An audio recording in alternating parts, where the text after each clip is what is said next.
All right. Hello, it's Sean Shepard, aka Sugar Free Sean here today, and we're starting our interview series with a lot of really interesting people that can not only help people living with diabetes, but the people that love us too, that may or may not have diabetes. And today, I'm excited to welcome Dr. Melissa McCreery, and this is her book here, yay, which is coming out on September 15th. And I got my advance copy and I read it. It's fantastic, so thank you. And she's going to talk to us a little bit today about emotional eating. And I met you a couple years ago now at an event in Arizona. And Melissa not only is a doctor, an author, she's also a marathon runner. I know, congratulations, you ran the Boston Marathon this year. Your book I is... did. Yeah, you did. Awesome. And so I'm not going to read the whole official bio because that would take the whole 15 minutes, but I do want to look at a couple of things that I think everybody in the audience would be really interested in hearing. So Melissa successfully helps high-performing women untangle the three O's that frequently ambush them: overwhelm, overload, and overeating. She is the creator of toomuchonherplate.com. So that's toomuchonherplate.com. And it's a consulting company that helps women professionals take control of stress and overeating, and really kind of help them not only with their eating, but their entire life and their happiness. Melissa's unique approach has been featured in the Wall Street Journal. Yeah, I think I've heard of that. Weight Watchers Magazine, Good Housekeeping, Working Mother, Fitness, and Self, and she lives in the Pacific Northwest. So first, thank you for taking the time to talk to us today. And the first question I have to ask you, because this book is coming out in a couple of days, is could you tell me a little bit about the inspiration behind the book and why it's for smart, busy women? Absolutely. And thank you so much for having me, Sean. I'm so excited to be talking to you. Um, I have worked in this field for years, since 1995, and I've worked with lots of smart people. And what is really clear to me is there's nothing like struggling with food and overeating and trying to change your food habits for a while to start to forget that you're smart and that you're effective and that you bring great skills to this game. I mean, nothing can just decimate our self-esteem like these battles and these vicious cycles that we get stuck in. And I think I just talked to one too many smart, successful person who felt like this is something I'm going to have to struggle with forever. This is something I'm never going to be able to get right. There's something wrong with me. I'm just too lazy. I just don't try hard enough. I just don't have enough willpower. And that's not true. So that's reason number one. Reason number two is that I feel really strongly that the healthy eating industry, the weight loss industry, which is now a $20 billion industry, they're teaching food plans. Mm-hmm. They're giving us, we talked about that a little bit. They're giving us this little slice of information. They're leaving out so many of the tools that we need to be effective. And then, there are a whole lot of people feeling like it's their fault that they can't be successful. Yeah, we were just talking before we started the recording about I know myself when I go into diabetes education clinics, and I was joking that I never want to see any of those rubber food groups anymore. And sometimes I do. I feel like, oh, this is my plate, and sometimes it doesn't quite look like that.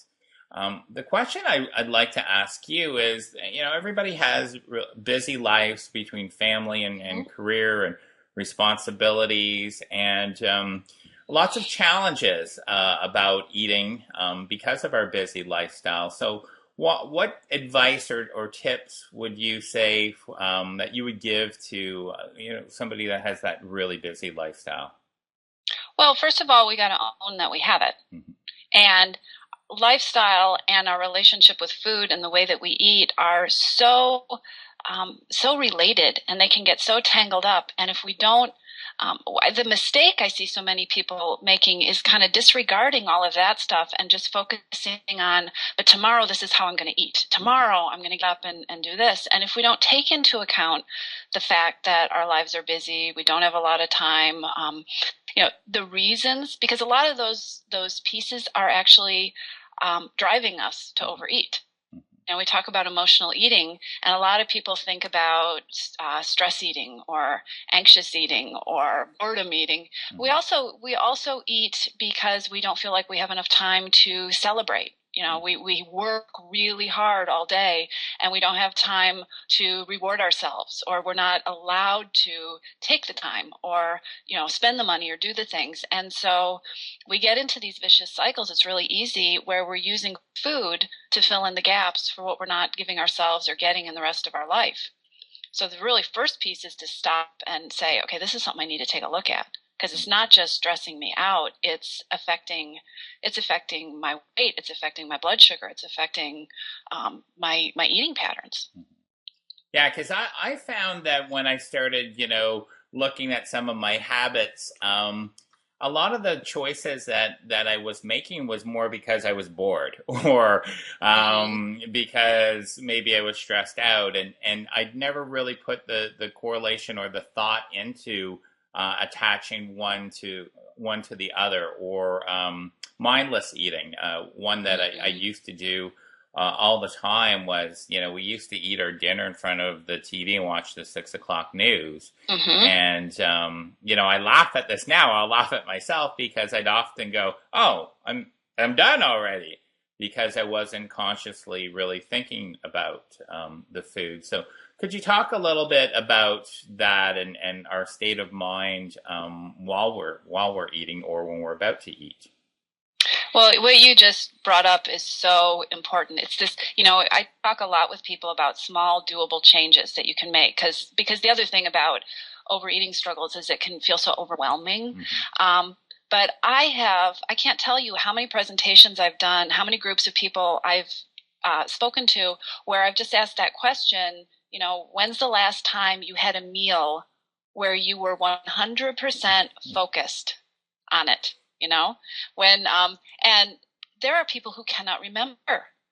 We get so uncomfortable with food, and we are so encouraged in this society to multitask and do 12 things at once, and to be reading or to be working at our desk or to have the TV on or to be, and a lot of people actually, if you've struggled with food long enough, get kind of nervous around eating. Or there's so much judgment. And I know this is true when you have a health issue that is kind of dictating how you are supposed to eat. There's this whole head game that goes on, and it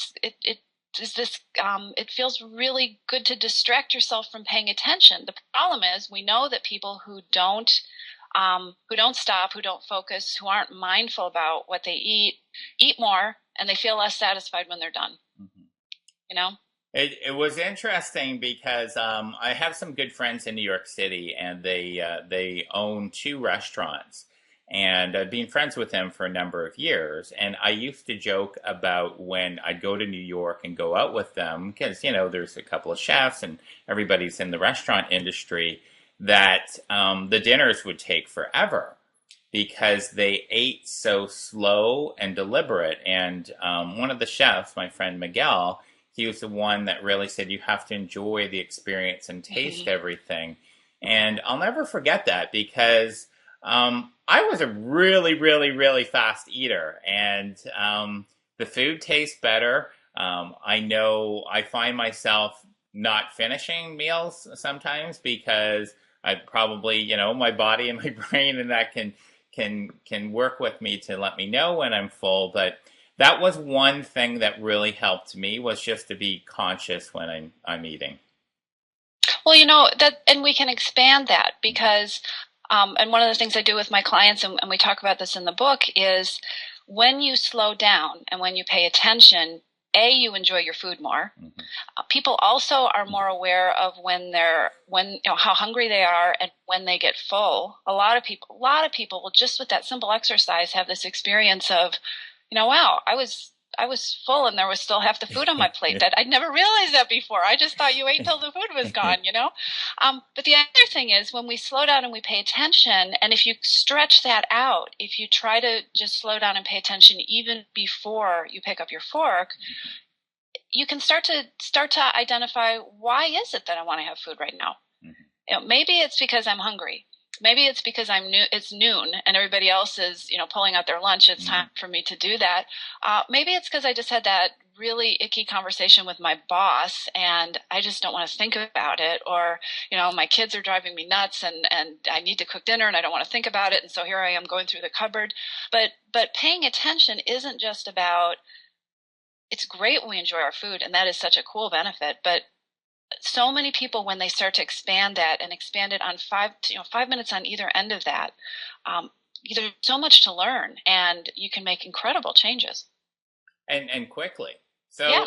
the one thing that I wanted to talk to you, and I know that this word that I'm going to say has a lot of meaning or emotion with a lot of people, and that's willpower. You often hear that in dieting. Oh, you must have willpower. Oh, she doesn't have willpower. So tell me a little bit about your thoughts about willpower. It's overrated. Doesn't work. One of my pet peeve with emotional eating, and this is connected to willpower, but I think it's another reason I wrote this book, was I had just had it up to here with hearing lectures, and they're lectures by weight loss experts who would do a little thing and they would explain what emotional eating is, and it's when we eat when we're not really hungry and we're using food to cope with feelings, and it would kind of sound really interesting, and then they would just kind of wrap it up with, so be aware of it and don't do it. Yeah.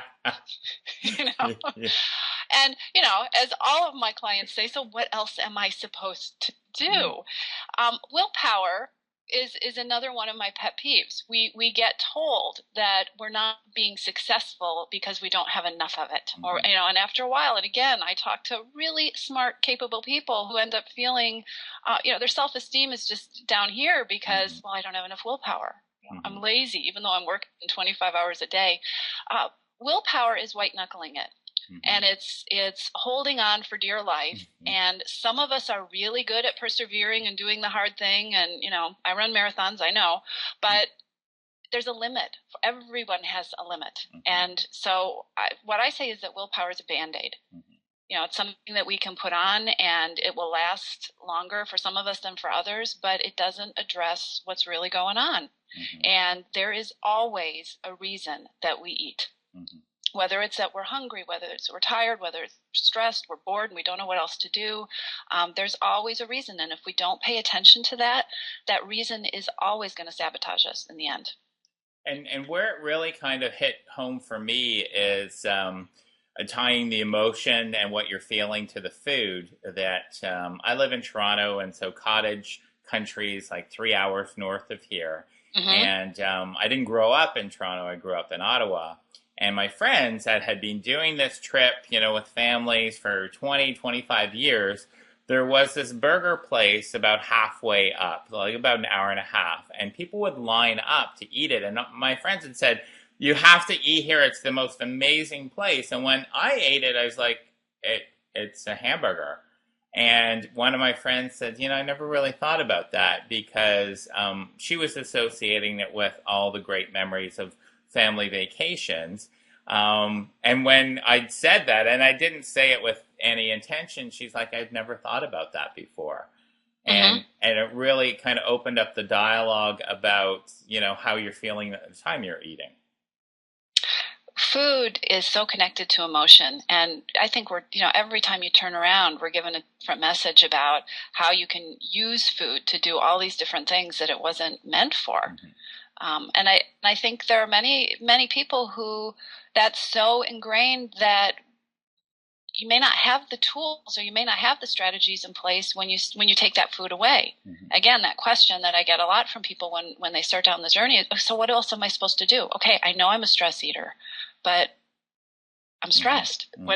Yeah. So part of the puzzle that isn't getting addressed is, figuring out how to put in place what I call in the book instead strategies. What's your instead strategy? Because again, that's where willpower fails. We just say, well, I'm not going to do it anymore. I'm not going to eat emotionally.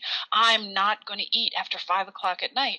And we aren't being taught. So what are you going to do instead? And how there's some different ways to think about that, and then start to identify what's the right kind of, I talk in the book, there are 3 kinds of instead strategies. How do you start to figure out what the right one is for you and for that situation? And how do you play with it until it works for you, instead of you trying to twist yourself up like a pretzel, working a plan that doesn't fit you, Well, and one of the things that I loved about your book, and I think this is one of the many things that we have in common, is there is power of putting pen to paper, moment to moment. And if that's, I went through that with money for a month. I wrote down every single purchase that I made day to day, that pack of gum and the gas.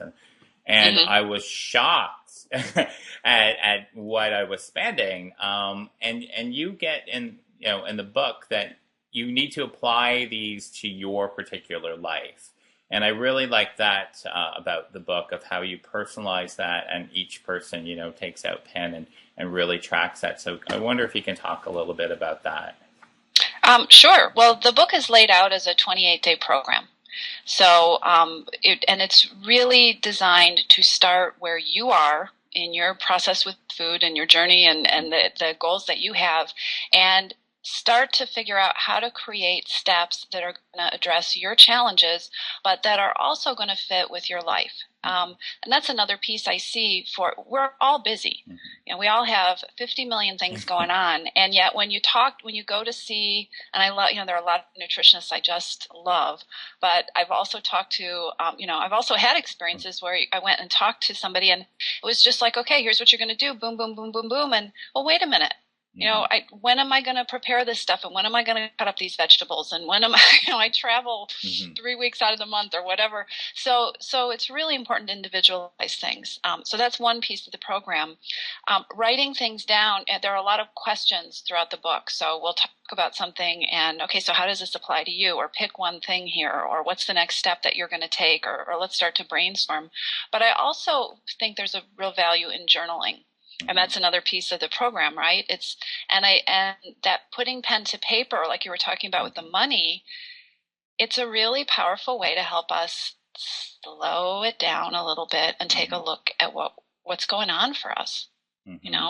I will say, slowing down is hard. We live in a society where you're kind of pushing up against the opposite. Feeling that you should just be doing more and going faster. So it's a challenge. And it's one of those things that seems like it should be simple, but it's not always. And so that's why really it's a day by day program, piece by piece. What's doable? What's a small step you can take? Let's not get overwhelmed. What didn't work? And if that didn't work, how do you tweak it? I talk a lot about tweaking and adjusting because this is really about putting together a relationship with food that you want to live with for the rest of your life, not one that's based on willpower and, how long can I do this for the next 60 years, or nobody wants that. Well, and I love that you said that, because every day we get bombarded with, the 30-day diet, the 20-day diet, the 10-day shred, the whatever. And I always, kind of smile and go, well, what happens the day after? What happens on day 11? Yeah. Yeah. And it is those, and I've been guilty of doing those before, and sometimes having that short-term success, but at what cost? And I love that you're making small steps, but for long-lasting, meaningful change. Forever. Forever. I talk about peace with food.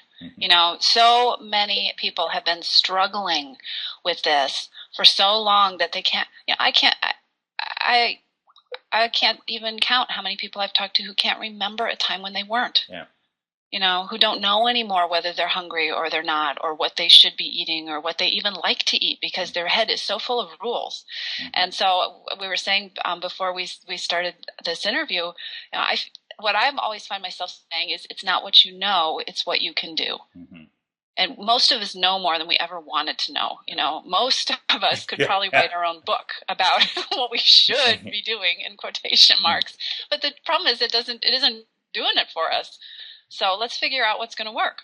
I love that. There's a huge gap between knowing and doing in many areas of our life. Yeah. So tell me about this book and where we can get it. I know you mentioned that it's coming out on September 15th. And so if you could go over the title again and where any of our viewers can get a copy.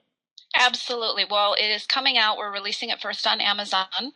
So Amazon.com and Amazon CA and Amazon UK. And, you know, it's at all the Amazons.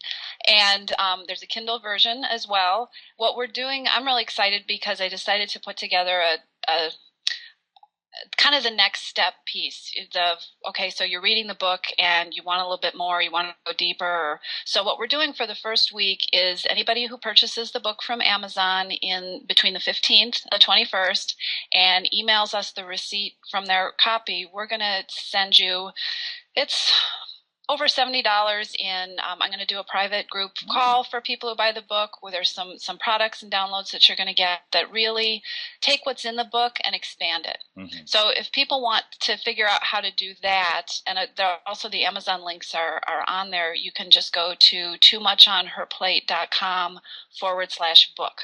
Okay. But that's starting the 15th and it goes to the 21st. Okay. So that's a really great way to add value to the whole book experience. Well, first of all, congratulations on the book. And second of all, thank you very much for spending time with us today. And I really appreciate it. And it's always good seeing you. Anytime I get a chance to spend time with you, Sean, I'm game. That's good. All right. Thanks, Melissa. Have a great day. Thanks for doing this. Bye, Sean. All right. Bye-bye.